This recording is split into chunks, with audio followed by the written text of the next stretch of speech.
लेकर के काफी उन्होंने सबसे क्या लगता है ये आपके लिए फायदेमंद है? सबसे पहले आपने जो एक बात बोली कानपुर का दुर्भाग्य, ये दुर्भाग्य पूरे देश का है, उत्तर प्रदेश का है कि भारतीय जनता पार्टी जैसी, मतलब ये सवाल अब मैं अपने मुंह से अब शब्द नहीं बोलूंगा क्योंकि कैमरे के सामने हैं, ये लोग इतने भ्रष्ट हैं कि आप इसका कोई जायजा नहीं दिया जा सकता है। मोदी जी हो या देखिए जो भी बड़े नेता हैं लगातार इस विषय पे बोल रहे हैं, देखिए क्या प्रभाव पड़ रहा है? देखिए 5 चीजें जी इस देश से और भारतीय जनता पार्टी के जो प्रवक्ता हैं उनके मुंह से हटवा दीजिए। राम रहीम, मुसलमान, आतंकवाद, पाकिस्तान, इसके अलावा कोई मुद्दा हो चुनाव लड़ ले आकर के। अभी आप उनके यहाँ जब कोई बात करने जाएं कि साहब सिलेंडर महंगा हो गया है, बेरोजगारी बढ़ चुकी है, रोजगार नहीं मिल रहा है, छात्र पलायन कर रहा है और गरीब रो रहा है, तो वो उसकी बात नहीं करेंगे। वो बोलेंगे जय जय श्री राम, वो बोलेंगे पता है क्या, पाकिस्तान मुर्दाबाद। वो आपसे ये बात नहीं।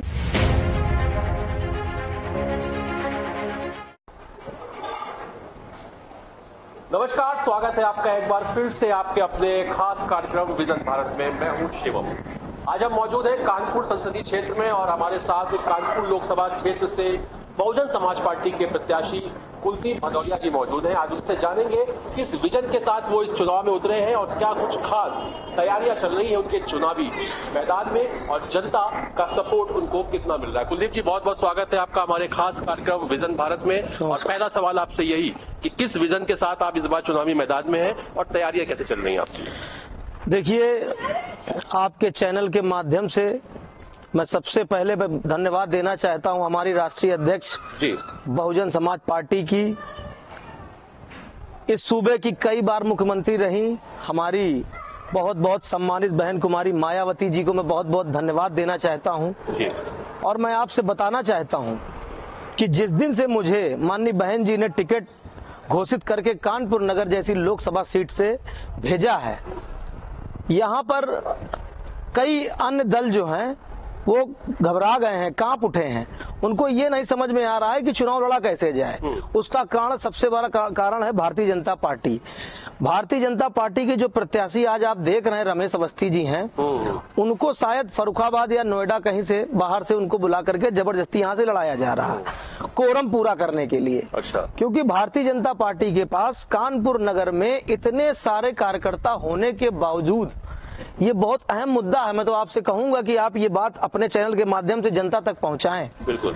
कि इतने कार्यकर्ता होने के बावजूद, इतने वरिष्ठ नेता होने के बावजूद कानपुर नगर सीट पे उनको बाहर से प्रत्याशी क्यों लाना पड़ा, सबसे बड़ी ये बड़ा अहम मुद्दा है। मैं आपसे ये बताना चाहता हूँ। दूसरा, जो कांग्रेस के प्रत्याशी हैं उनका हाल सभी को पता है कि वो शिक्षा के माफिया हैं। कई उनके college, degree college, Delhi public school के नाम से कई कॉलेज चल रहे हैं, शिक्षा का धंधा किया जा रहा है और सिर्फ उनको चुनाव लड़ने का एक नशा है। उनको जनता के साथ क्या करना उनको कोई मतलब नहीं है। वो हर 5 साल में आते हैं, कभी विधानसभा, कभी मेयर का चुनाव। अभी हाल ही में मेयर के चुनाव हुए थे, उनकी पत्नी लड़ी थी चुनाव, शायद आपको पता होगा, बहुत बुरी हार हुई उनकी। उसके बाद में अब ये लोकसभा का चुनाव है, किस तरह से कैसे ले आते हैं टिकट ला करके और वो चुनाव लड़के अभी फिर ये चुनाव के बाद फिर गायब हो जाएंगे। फिर 5 साल बाद इनके दर्शन होंगे, जब ये त्योहार की तरह समझते हैं चुनाव को। अच्छा। और बहुजन समाज पार्टी की अगर बात करें तो जैसा कि आपको पता है कि महज 32 साल की उम्र में माननीय बहन जी ने मुझे प्रत्याशी बनाकर कानपुर नगर जैसी लोकसभा सीट से मुझे बनाकर जो भेजा है, उससे आप जान सकते हैं मेरे साथ नौजवान है, बुजुर्ग है, दलित है, पिछड़ा है, गरीब है, हर तरह हर वर्ग का आदमी, खास करके मेरे अधिवक्ता साथी मेरे साथ हैं। मेरे साथ एक टेम्पो ऑटो वाला है जिसकी समस्या सिर्फ हम लोग समझ सकते हैं। यही सारे मुद्दे हैं। मेरे पास बेरोजगारी का बहुत बड़ा कानपुर में मुद्दा है, जाम की बहुत बड़ी समस्या है, जिससे निजात पाने के लिए जिस दिन मैं सांसद बना, ऊपर वाले की करम से, कृपा से, तो मैं सबसे पहले जाम की समस्या का निजात ढूंढूंगा। लोकसभा क्षेत्र की अगर बात करें, जैसे कि आपने ट्रैफिक की समस्या बताई जी, खराब सड़कें हैं जी। कानपुर शहर की पहचान पहले औद्योगिक नगरी के रूप में होती थी जी, जी। और आज प्रदूषण और गंदगी के लिए पहचान शहर की होती है। ये बड़ा दुर्भाग्य है कानपुर का, और जबकि केंद्र में भी और राज्य में दोनों तरफ भारतीय जनता पार्टी की सरकार है, उसके बावजूद भी ये हालात है। जैसा आप ये प्रत्याशी के विषय में आपने जैसे बताया, क्या लगता है कि ये जो बाहर के प्रत्याशी है और भारतीय जनता पार्टी में अंतर कलह भी चलना शुरू हो चुकी है। अभी एक उनके लीडर है प्रकाश शर्मा उनका नाम है, उन्होंने भी काफी इसको लेकर के काफी उन्होंने सबसे, क्या लगता है ये आपके लिए फायदेमंद है? सबसे पहले आपने जो एक बात बोली कानपुर का दुर्भाग्य, ये दुर्भाग्य पूरे देश का है, उत्तर प्रदेश का है कि भारतीय जनता पार्टी जैसी, मतलब ये समझ, अब मैं अपने मुंह से अपशब्द नहीं बोलूंगा क्योंकि कैमरे के सामने है, ये लोग इतने भ्रष्ट हैं कि आप इसका कोई जायजा नहीं दिया जा सकता है। यही देश का दुर्भाग्य है कि भाजपा सरकार में है, शासन में है, इनके जैसे लोग शासन में हैं, ना ये लोग नौजवान की किसी बात को समझते हैं, ना बुजुर्गों की कोई समस्या समझते हैं, ना इनको किसी की तकलीफ से कोई मतलब है। आए दिन बलात्कार आप लोग देख रहे हैं, आप लोगों के चैनल के माध्यम से, आप तो खुद मीडिया से हैं, कितने बलात्कार, कितने ज्यादा अत्याचार लोगों पे हो रहे, गरीब जो है नौजवान पलायन पर उतर आया है, पर इनको कुछ दिख नहीं रहा। तो मोदी जी कह रहे हैं अब की बार 400 पार, मोदी जी तो 500 पार कर सकते हैं, उनके पास कई एक षड्यंत्र है, वो मुझे अभी आप अपने मीडिया में बात मुंह मत खुलवाइए, वरना मैं खून गर्म है मेरा, मैं कुछ भी कह दूंगा, वो चीज ठीक नहीं है। बस इसको ऐसे जैसे वो लड़ रहे हैं लड़ने दीजिए, अभी आपके सामने रिजल्ट सामने आ जाएगा। आपको लगता है कि जो वो कह रहे हैं उसमें कहीं कोई सत्यता है नहीं? 1% नहीं है, और वो साबित करने के लिए मुझे आपसे कहने की जरूरत नहीं है, वो आपको 4 तारीख को दिख जाएगा। भारतीय जनता पार्टी ने राम मंदिर की बात की थी, राम मंदिर बन गया है जी, भक्तों में और जनता में काफी उत्साह है, लोगों का तांता लगा है जी जी जी, और पार्टी ने इसको एक प्रमुख मुद्दा बना लिया जी है जी चुनावी मैदान जी में। जी, और धारा 370 जी को भी लेकर के काफी मोदी जी हो या भारतीय जनता देखिए, जो भी बड़े नेता है लगातार इस विषय पे बोल रहे हैं। देखिए क्या प्रभाव पड़ रहा है? देखिए 5 चीजें जी इस देश से और भारतीय जनता पार्टी के जो प्रवक्ता हैं उनके मुंह से हटवा दीजिए। राम रहीम, मुसलमान, आतंकवाद, पाकिस्तान, इसके अलावा कोई मुद्दा हो चुनाव लड़ ले आकर के। अभी आप उनके यहाँ जब कोई बात करने जाएं कि साहब सिलेंडर महंगा हो गया है, बेरोजगारी बढ़ चुकी है, रोजगार नहीं मिल रहा है, छात्र पलायन कर रहा है और गरीब रो रहा है, तो वो उसकी बात नहीं करेंगे, वो बोलेंगे जय जय श्री राम, वो बोलेंगे पता है क्या, पाकिस्तान मुर्दाबाद। वो आपसे ये बात नहीं करेंगे कि सिलेंडर महंगा क्यों हुआ, वो सीधा बोलेंगे पाकिस्तान मुर्दाबाद, जय जय श्री राम। यही 2-4 नारे जिसको पर वो भगवान को भी बेचने का काम कर रहे हैं। क्या राम जी इनके लाए आएंगे? क्या ये जब लाए तब राम जी आए? इसके पहले राम भगवान नहीं थे। मैं खुद क्षत्रिय हूँ और मैं गर्व से कहता हूँ कि मर्यादा पुरुषोत्तम श्री राम की जय हो, पर इनके कहने से मैं क्यों कहूँ? मेरा सीधा सीधा एक ही बात कहने का था। जनता तक ये जो आप चीजें बोल रहे हैं, ये ऐसा क्या गुमराह करना इसको कहा जाए, या ये कहा जाए कि बीजेपी के लीडर्स जब जनसभाएं करते हैं या जब मोदी जी जब कुछ बोलते हैं तो जनता पे ऐसा क्या प्रभाव पड़ता है कि हर बार उनको वोट दे दिया जाता है और वो बन जाती है सरकार उनकी? देखिए, आपको शायद याद होगा कांग्रेस की सरकार जब माननीय मनमोहन सिंह साहब प्रधानमंत्री हुआ करते थे तो उनको तरह तरह की बातें कह करके कई चीजें उनके लिए कही गई, पर उन्होंने भी सरकार 10 साल चलाई। 10 साल चलाई ना, तो इनके 10 साल हुए हैं, अभी इनके कौन सा जो है 50 या 70 साल हो गए हैं, तो ये बहुत छोटा समय है। और 2024 का ये जो चुनाव है, ये चुनाव सरकार बनाने के लिए नहीं है, ये चुनाव हो रहा संविधान को बचाने के लिए। बाबा साहब की जो बातें थी आज हम लोग जो भूल गए हैं उनको याद दिलाने के लिए ये चुनाव हो रहा है। ये लोग राम मंदिर बना लें, ये लोग जो है अन्य दूसरे कार्य कर लें जो सिर्फ खोखले हैं, उसमें कुछ नहीं उसके अंदर। ये सिर्फ मस्जिद की बात करते हैं, राम की बात करते हैं, हिंदू मुस्लिम की बात करते हैं, इसके सिवा इनके पास कोई कार्य नहीं है। आप इनसे कहिए रोड पे गड्ढा क्यों है, तो इनका मुंह बंद हो जाएगा, ये बोलेंगे जय जय श्री राम।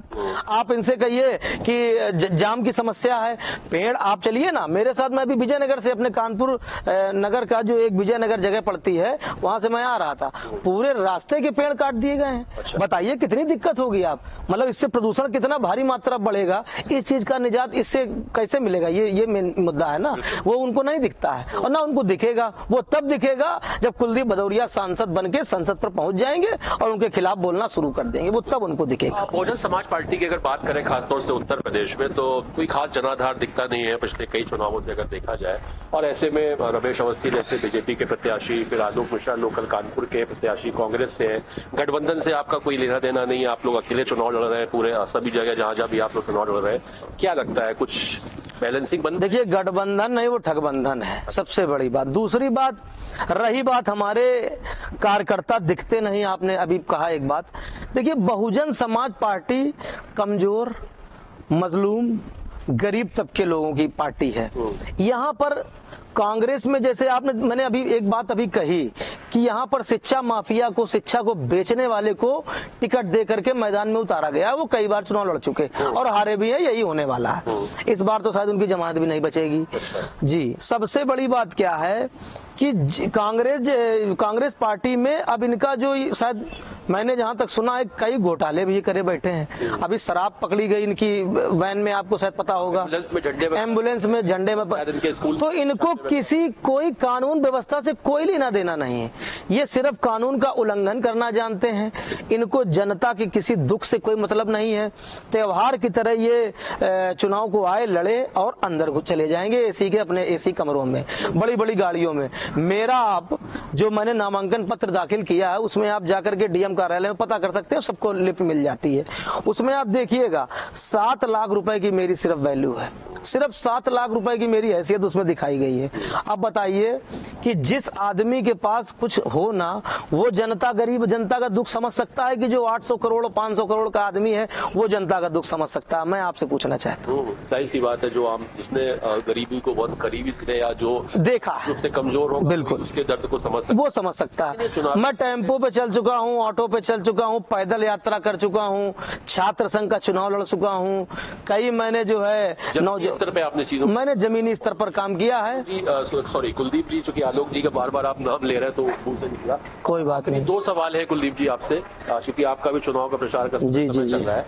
क्या लगता है आपको कि ये जो चुनावी टक्कर है इस बार 2000, जी खासतौर से अगर कानपुर की बात करें, जी टक्कर किससे आपको आपको लगता है कौन टक्कर दे रहा है? आप देखिए, भारतीय जनता पार्टी चुनाव से बाहर हो चुकी थी उसी दिन जिस दिन उन्होंने अपना कैंडिडेट बाहर से ला करके यहाँ खड़ा किया। क्योंकि अगर लोकल का कोई व्यक्ति होता तो मैं खुद कह रहा हूं कि बीजेपी शायद मैं चुनाव न लड़ पाता। लेकिन जैसे इन्होंने इनका नाम घोषित किया अवस्थी साहब का, उस दिन मैं समझ गया कि ऊपर वाला कहीं ना कहीं मेरे ऊपर मेहरबान है, जनता जनार्दन का पूरा साथ मुझे मिलेगा।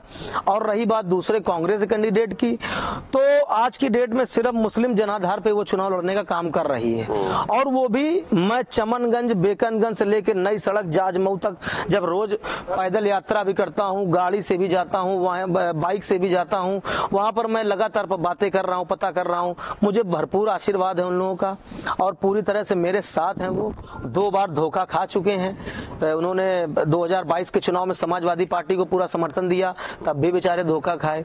और उसके बाद में अब वो जो है पूरी तरह से मेरे साथ आशीर्वाद के रूप में है। मतलब आपको लग रहा है आप पूरा आश्वस्त है कि आप इस मैं आश्वस्त हूँ जी जो है जीतने वाले? जी बिल्कुल। आखिरी एक संदेश क्या देना चाहते हैं कानपुर लोकसभा क्षेत्र की जो आम जनता है, क्या कुछ कहना चाहते हैं? और सबसे बड़ी बात, अगर आपको जनता चुन लेती है, सबसे पहला फोकस किस चीज में होने वाला है आपका? मेरा कानपुर की जनता, सम्मानित जनता जनार्दन से हाथ जोड़ के बस विनम्रता पूर्वक एक यही निवेदन है कि इस बार जब आप, पहली बात तो जब ये अपनी 13 तारीख को वोटिंग हो तो 13 तारीख को ज्यादा से ज्यादा संख्या में वोट करें। बिल्कुल, सबसे बड़ी बात। दूसरी बात, किसको देना है वो आप जनता जनार्दन के हाथ में है। लेकिन सबसे बड़ी बात कि आप उसको वोट करें जो आपकी समस्या को सुन सके, समझ सके। और सबसे कम उम्र का मैं प्रत्याशी हूं आपके सामने, और सबसे ज्यादा आप मुझसे कह सकते हैं हर बात को मैं आपकी बात को सुन सकता हूं, कान पकड़ कह सकते हैं, डांट के कह सकते हैं, मार कह सकते हैं।